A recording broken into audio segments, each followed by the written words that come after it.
नमस्कार सर्वांचे विद्यार्थ्यांनो, आरजे अकॅडमी या यूट्यूब चॅनलवरती सर्वांचे सहर्ष स्वागत आहे।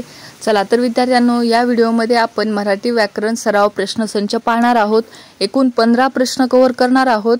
कोणतीही परीक्षा असो, प्रश्न हेच खूप महत्त्वाचे प्रश्न आहेत। चला तर पहिला प्रश्न आहे, खालील वाक्यातील कर्ता ओळखा।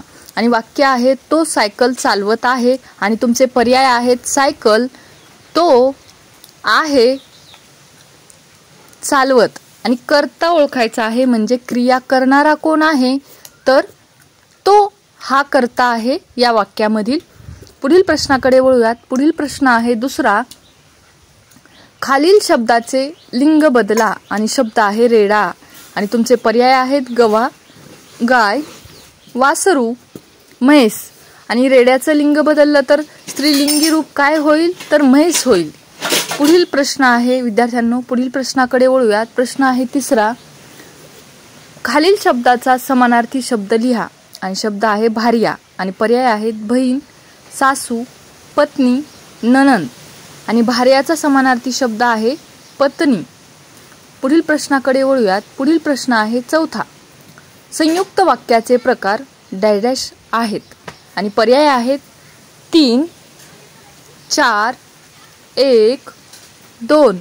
आणि संयुक्त वाक्याचे प्रकार किती आहेत विद्यार्थ्यांनो? बरोबर उत्तर आहे 4।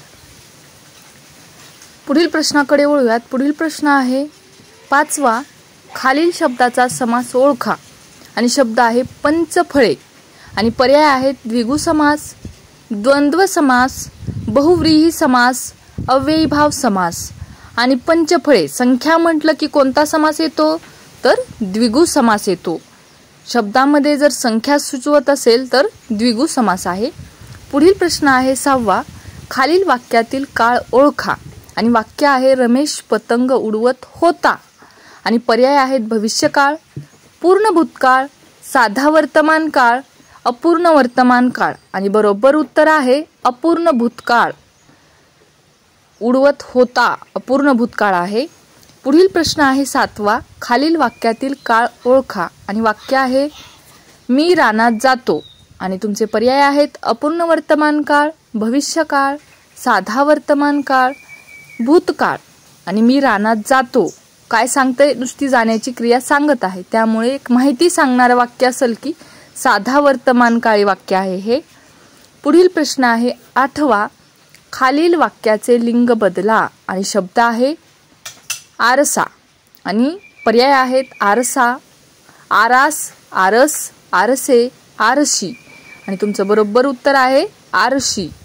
आरसाचं काय होईल, आरशी होईल। प्रश्न आहे नववा, खालील शब्दाचा विग्रह करा। आणि शब्द आहे कांदे पोहे। आणि पर्याय आहेत, कांदे घालून केलेले पोहे, कांदे तसेच पोहे, कांदे किंवा पोहे, कांदे आणि पोहे। आणि विद्यार्थ्यांनो, बरोबर उत्तर आहे कांदे घालून केलेले पोहे म्हणजेच कांदे पोहे। पुढील आहे प्रश्न 10वा, वाक्यातील कर्ता, कर्म, क्रियापद यांच्या डॅश प्रयोग असे म्हणतात। यांच्या पर्याय आहेत तुमचे, परस्पर संबंधाला, स्वरूपाला, रूपाला, व्यत्यासाला। तर कर्ता, कर्म, क्रियापद यांच्या परस्पर संबंधाला प्रयोग असे म्हणतात। मग बरोबर उत्तर आहे पर्याय क्रमांक 1। पुढील प्रश्न आहे विद्यार्थ्यांनो 11वा, खालील शब्दाचे लिंग बदला। आणि शब्द आहे राघू। आणि तुमचे पर्याय आहेत, रावा, मैना, लांडोर, पोपट। आणि बरोबर उत्तर आहे मैना। राघूचं काय होईल, मैना होईल। 12वा प्रश्न आहे, पुढील शब्दाचा समानार्थी शब्द सांगा। आणि शब्द आहे काळजी। आणि पर्याय आहेत, ख्याली, निश्चिंत, खुशाली, विवंचना। आणि काळजीचा समानार्थी शब्द काय आहे या पर्यायातील, तर विवंचना हा आहे। पुढील प्रश्न आहे 13वा, पुढील शब्दाला ई हा प्रत्यय लावून भाववाचक नाम तयार करा। आणि शब्द आहे मजूर। पर्याय आहेत, मजारी, मजुरी, मंजिरी, मंजुरी। आणि तुमचं बरोबर उत्तर आहे मजुरी।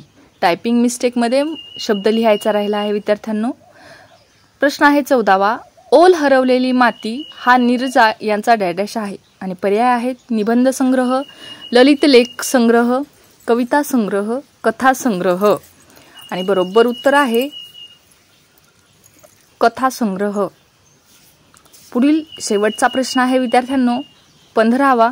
खालील शब्दाचे अनेक वचन करा आणि शब्द आहे वेळ। पर्याय आहेत वेळा, वेळे, वेळ, वेळी। तर अनेक वचन काय होईल वेळेचं? वेळा हे होईल। वेळे होईल का? नाही। धन्यवाद सर्वांना। तसेच चॅनलला सबस्क्राईब करायला विसरू नका।